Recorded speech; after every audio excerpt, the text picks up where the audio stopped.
So ito ngayon ay mag-ship tayo ng Fertilegs. So maya ipadala natin ito sa LBC. Yan o. Fertilegs. Kay ano ito? Kay sa ating repeat buyer si Ma'am Los Biminda Gaspar. Mga ilang order na ata siya sa atin ng ano ng mga Fertilegs si Ma'am Los Biminda Gaspar. Okay. Para mangguda na mo, sir. Kay up na mo nga. Kailangan magkuhan mo lagi, mag-phone na yung mga delivery, nagian team, tawag na yun. SS nyo, ma'am, no? Try daw na.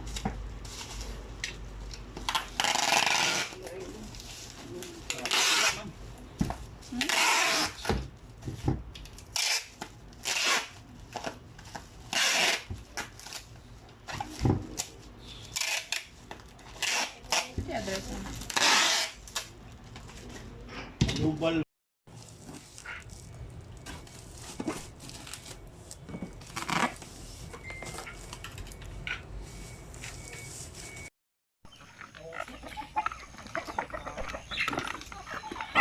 So yun nga no ay tapos na po tayo nag-ship ng mga Fertilegs sa ating suki si Ma'am Luz Biminda Gaspar. And then sa ngayon bali hindi muna ako mag-shipping ng ano ng mga Fertilegs dahil nga sa nag-prepare tayo ng maraming mga sisew na kailangan nating i-supply para sa thesis project ng mga estudyante sa College of Agriculture. Okay. So gagawin ko ngayon dyan kasi ang orders nila sa unang batch 550. Supposed to be dito sila lahat kukuha sa akin ng 1,200. Parang sa tingin ko hindi ko kaya kasi ang dami. So sa unang batch 550 lang, 550 lang po yung una kong kayang maibigay. So ang gawin ko dyan, ilagay ko yung mga Fertilegs sa refrigerator for 1 month. Tapos sabay natin i-load sa incubator para sabay-sabay silang hatch. Ngayong ngayong this week pala, meron tayong bagong incubator na malaki, yung kanyang seater. At saka bumili rin tayo ng refrigerator para doon natin ilagay yung mga Fertilegs para ma-maintain yung pag-fertility ng mga itlog ng ating mga basilan. Kahit 1 month hindi natin siya i-load sa incubator.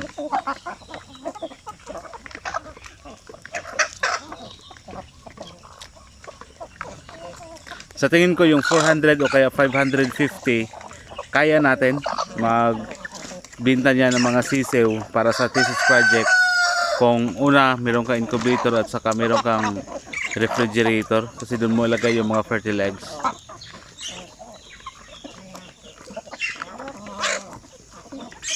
Baka after sa thesis siguro at saka na tayo mag-ship ng mga Fertilegs. Hanggang ngayon marami pang nag-i-inquire sa atin ng mga sise or mga 1-month-old basilan, sampin, ganyan. Sa ngayon medyo nag-limit ako sa pagbenta din ngayon. Hindi katulad ng dati, kung napansin nyo halos araw-araw mayroon tayong binta. Pwede naman gawin natin yan dahil meron namang nakakilala sa atin, pero kailangan kong magdagdag ng mga breeders dahil ang ganitong manok pala, hindi ko alam, basilan sa kasampin, sobrang in demand siya, kukulangin yung ating mga manok. Imagine ha, yung kailangan sa mga estudyante 1,200 na mga sisew, yun ang kailangan nila. Tingnan nyo kung gaano kadami yan, di ba? Mas okay yung mag-ano ka sa thesis project kasi nga hindi na sila pipili kung babae o lalaki. Pero yung mga regular na customer natin nang bumili ng mga 1-month-old mga sisew, mas maraming babae kaysa lalaki. Halimbawa, out of 10 na bibilhin, 8 lang doon yung babae, 2 lalaki. Sa thesis project, kahit puro lalaki ng mga sisew, pwede lang. Walang problema. Kaya yun yung advantage na i-priority natin yung mga estudyante. Ang isa sa purpose niyan ay para makatulong din tayo sa mga estudyante na kumbaga nangangailangan sa atin ng mga farmers, di ba? Yung nag-alaga ng basilan at saka sampin. Kasi sa ngayon, ilan lang ba yung nag-alaga ng mga pure basilan, sampin? Ilan lang po ba sila ngayon, di ba? Kung meron man, 10 lang na inahin, 5. Kumbaga, hindi siya ginagawang negosyo para lang sa personal na konsumo. So, isipin nyo, kung meron kang ilan lang yung nag-alaga ng basilan, tapos kailangan 500, 550 to 1,200. Paano makukuha yon, di ba? Kung ilan lang po yung nag-alaga.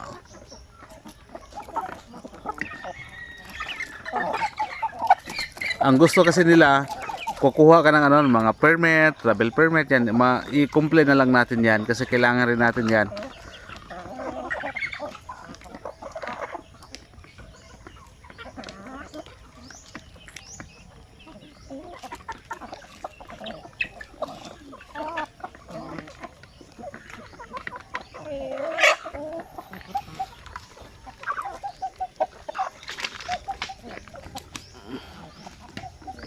Kasi nag-ship tayo ng mga manok,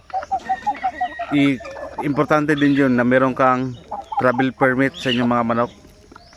Okay. Kasi kung dadaan ka tulad sa amin dito, maraming mga quarantine, going Davao or saan pupunta. Kahit papunta dito, boundary ng Cagayan at Bukidnon. Kasi boundary kami ng Cagayan at Bukidnon, meron ding mga quarantine. So kung magdala ka ng manok, walang problema kung meron kang travel permit.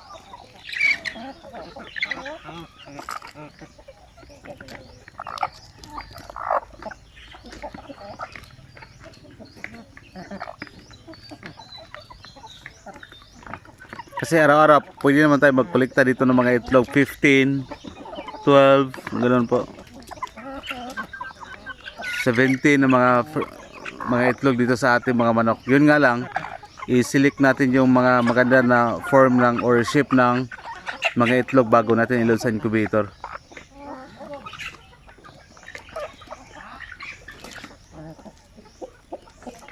So mas okay yung ano, ganito na mga basilan na ilagay natin, i-free range natin sila dahil una sa lahat malakas lang mag-itlog yung mga native kasi ganoon naman talaga ang native. Hindi dapat natin sila ikukulong, dapat naka-free range sila.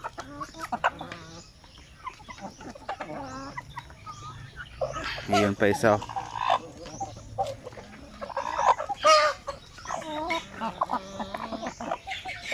Ang purpose pala nila sa thesis nila, gagawa siguro sila ng kanilang sariling feeds, i-observe nila yung basilan kung hanggang ilang buwan naabot siya ng, kumbaga yung 1 kilo yung magiging marketable is na siya.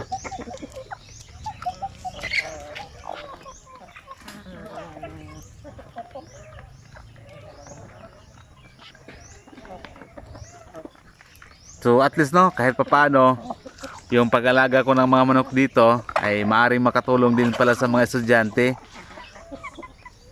Kasi sa ulitin ko lang sasabihin sa inyo, ang hirap maghanap ng mga pure basilan, pure sampin. Wala, kaya dito magparami tayo ng mga manok dito. Kasi dati ang tinatakutan ko kasi dati kung magparami ako ng mga manok, what if walang bumili sa akin, di ba? So sana ko pambili ng feeds. Yun ang malaking problema. Pero ngayon alam ko na marami pang nag-inquire, maraming gusto mag-alaga ng sampin, basilan. Ayan. Actually nagsimula na rin ako magparami kasi may siniseparate ako doon. Mga 21. Then magdagdag pa ako. Gawin natin 100.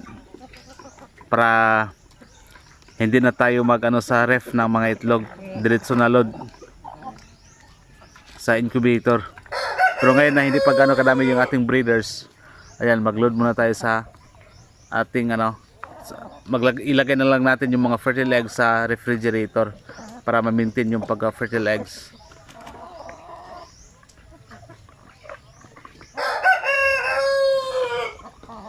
So yun, bali ngayon stop muna tayo sa pag-ship ng fertile eggs. Siguro balik tayo mga ilang buwan na lang.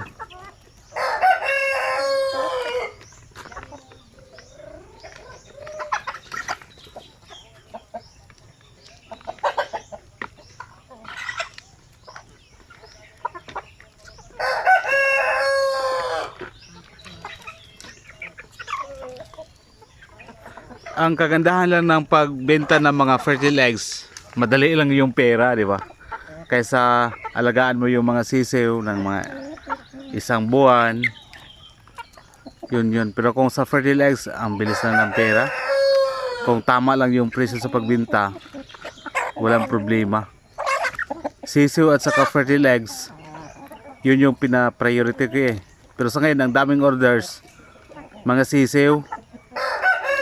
So, yun din ang kailangan natin. Kasi nagano din tayo sa sa iba, marami pang nakapending na orders na mga fertile eggs. Yun din ang isa sa mga kailangan din natin yan.